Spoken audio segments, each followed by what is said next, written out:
183 గజాల 3 BHK villa కేవలం 25 లక్షలు మాత్రమే. సార్ నమస్తే సార్, వెంకట హరిప్రసాద్ గారు. నమస్కారం విష్ణు గారు. సార్ హరిప్రసాద్ గారు, మార్కెట్లో మంచి బుల్ ర్యాలీ నడుస్తుంది. ఆల్ టైమ్ హై అనేది ఏ రోజుకి ఆ రోజు మారిపోతుంది. నిన్నో మొన్నో 70 గురించి మాట్లాడుకుంటే ఇవాళ 71 చేంజ్కి వచ్చేసింది మార్కెట్. సో మరి మార్కెట్లో ఈ బుల్ ర్యాలీ, బుల్ రన్ అనేది ఎప్పటి వరకు కొనసాగే అవకాశం ఉందంటారు ఈ జోరు? ప్రజెంట్ మార్కెట్ ర్యాలీకి రెండు కారణాలు చెప్పుకోవచ్చు. ఒకటి, మన economy compare with other countries చాలా స్ట్రాంగ్గా ఉంది. రెండోది, ఫండ్స్ ఫ్లో ఎక్కువ ఉంది. అంటే ఫండ్స్ ఫ్లో మ్యూచువల్ ఫండ్స్ ద్వారా, మ్యూచువల్ ఫండ్స్ వల్ల every month around 15,000 to 20,000 crores mutual ఫండ్స్లో ఇన్వెస్ట్ చేస్తున్నారు పబ్లిక్. ఆ మ్యూచువల్ ఫండ్స్ ఇన్ టర్న్ దేని ఇన్వెస్టింగ్ ఇన్ స్టాక్ మార్కెట్. ఒకవేళ ఎఫ్ఐఎస్ వాళ్ళు స్టాక్ మార్కెట్ అమ్మినా కానీ గ్లోబల్ ఎకానమీ క్రైసిస్ ఉండటం వల్ల వాళ్ళు కొంతమంది ఎఫ్ఐఎస్ అమ్మినా కానీ ఫండమెంటల్గా కంట్రీ ఎకానమీ బాగుంది కాబట్టి మన డొమెస్టిక్ మ్యూచువల్ ఫండ్స్ కానీ ఇన్వెస్టర్స్ కానీ కొనటం వల్ల మార్కెట్ అనేది తగ్గలేదు. ఇంతకుముందు అంటే అరౌండ్ ఐ కెన్ సే 95-2000 మధ్య ఎక్కువ ఎఫ్ఐఎస్ ప్రాబ్లం ఎక్కువ ఉండేది. వాళ్ళు ఎఫ్ఐఎస్ కనుక ఎక్కువ కొంటే మార్కెట్ పెరిగేది, అమ్మితే మార్కెట్ తగ్గేది. కానీ ఇప్పుడు మన డొమెస్టిక్గా కూడా ఇన్వెస్టర్స్ నెంబర్ పెరిగింది, అలానే మ్యూచువల్ ఫండ్స్ పెరిగినాయి.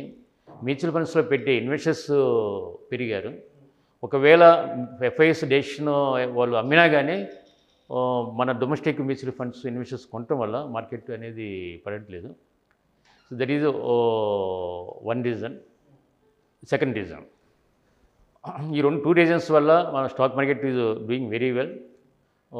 రీసెంట్గా మనం చూస్తే రష్యా క్రైసిస్ కానీ, 2020లో చైనా కరోనా క్రైసిస్ కానీ, ప్రజెంట్ అమెరికాలో ఇన్ఫ్లేషన్ కానీ, డెట్ క్రైసిస్ వల్ల కానీ, సో ప్రజెంట్ మన ఎకానమీ స్ట్రాంగ్ పొజిషన్లో ఉంది. అందువల్ల ఎక్కువ మంది ఎఫ్ఐఎస్ కూడా మన ఇండియన్ మార్కెట్లో ఇన్వెస్ట్ చేస్తున్నారు. మార్కెట్ అందువల్ల స్ట్రాంగ్గా ప్రజెంట్ ఉంది. లాంగ్ రన్ అంటే ఇమీడియట్గా మార్కెట్ ఎలా ఉంటుంది అనేది చెప్పడం అనేది కష్టం. ఎందుకంటే మనం మళ్ళీ 2024 ఏప్రిల్ మేలో పార్లమెంట్ ఎలక్షన్స్ రాబోతున్నాయి. So elections one of the main factor market మీద ఉంటుంది. సో ఎలక్షన్స్ ముందు వరకు కొంత పాజిటివ్గా మార్కెట్ ఉండొచ్చు, కానీ ఎగ్జాక్ట్లీ ఎలక్షన్ ఒక 1 month బిఫోర్ మటుకి కొంత మార్కెట్ తగ్గే అవకాశం ఉంటుంది. ఎందుకంటే ఎలక్షన్ రిజల్ట్ ఎలా ఉంటుంది అనేది మనకి క్లారిటీ ఉండదు కాబట్టి. Mainly market index depends on మన కంట్రీ ఎకానమీ. సో ఎకానమీ బాగున్నంతకాలం, ఎక్కువ సెక్టర్స్ బాగున్నంతకాలం, ఫండ్స్ ఫ్లో బాగున్నంతకాలం ఎక్కువ మార్కెట్లోకి ఇండెక్స్ ముందుకెళ్ళే అవకాశం ఉంది. ఈ ర్యాలీ అనేది కొంతవరకు ఒక్కోసారి index correct rally index you may not give correct indication of the all companies appreciation. But so many companies index పెరగకపోయినా కానీ మిడ్ క్యాప్ కంపెనీస్ కానీ, స్మాల్ క్యాప్ కంపెనీస్ కానీ పెరిగే అవకాశం గ్యారంటీ ఉంటుంది. బట్ ఎలక్షన్ తర్వాత బీజేపీ కనుక కంటిన్యూ అయితే డెఫినెట్గా మార్కెట్ ఈ బుల్ రన్ స్టార్ట్ కంటిన్యూ అవుతుంది. కాంగ్రెస్ కానీ గవర్నమెంట్కి వస్తే మటుకు డెఫినెట్గా కొంతవరకు మార్కెట్ కరెక్షన్ అయ్యి డల్ అయ్యి మార్కెట్ నెగిటివ్ ట్రెండ్ ఒక ఫ్యూ మంత్స్ కంటిన్యూ అవ్వచ్చు. బట్ లేటరు కంట్రీ ఎకానమీని బట్టి, కంట్రీ ఎకానమీ బాగుంటే డెఫినెట్గా ఇండెక్స్ పెరిగే అవకాశం ఉంటుంది. ఓవరాల్గా మన ఇండియన్ ఎకానమీ స్ట్రాంగ్గా ప్రజెంట్ ఉంది.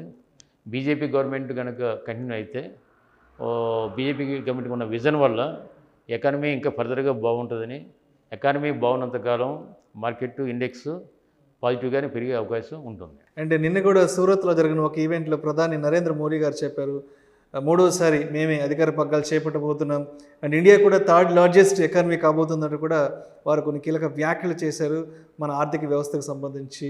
సో మరి వారు చేసిన వ్యాఖ్యలను దృష్టిలో పెట్టుకొని అండ్ మార్కెట్స్ ఇంకా ఎంత అగ్రెసివ్గా వెళ్తాయి అండ్ ఈ ఆపర్చునిటీ నుంచి మనం ఎటువంటి అవకాశాలని మార్కెట్ నుంచి తీసుకోవచ్చు అంటారు? మోడీ గారిని ఒక పాలిటిక్స్ పక్కన పెడితే పర్సనల్గా మోడీ గారు ఇంటెన్షన్ నేను డెఫినెట్గా నమ్ముతాను. హ్యావింగ్ గుడ్ ఇంటెన్షన్, కంట్రీని ఒక ముందుకి ఆర్థికంగా కానీ సోషల్గా కానీ ఎకనామిక్గా కానీ ముందు తీసుకెళ్ళాలనే ఇంటెన్షన్ ఉందని ఇది నమ్ముతాను. 2014 నుంచి కూడా మనం చూస్తే మోడీ గారు అనేక దేశాలకి విజిట్ చేసి మన ఇండియన్ వాళ్ళ సత్సంబంధాలు పెంపొందించి economy growth point of view బాగా కృషి చేశారు. సో మోడీ గారు థర్డ్ టైం కనుక రావడానికి కూడా ఎక్కువ అవకాశాలు ఉండొచ్చు. వచ్చే డెఫినెట్గా మనం అతను విజన్తో ఇప్పుడు 10 years చేసిన డెవలప్మెంట్ ఈ 10 yearsలో ఈ creative one foundation in India infrastructure. ఇది ఫర్దర్గా నెక్స్ట్ 5 years కనుక మోడీ గవర్నమెంట్ వస్తే డెఫినెట్గా ఫౌండేషన్ అనేది టైం ఎక్కువ తీసుకుంటుంది.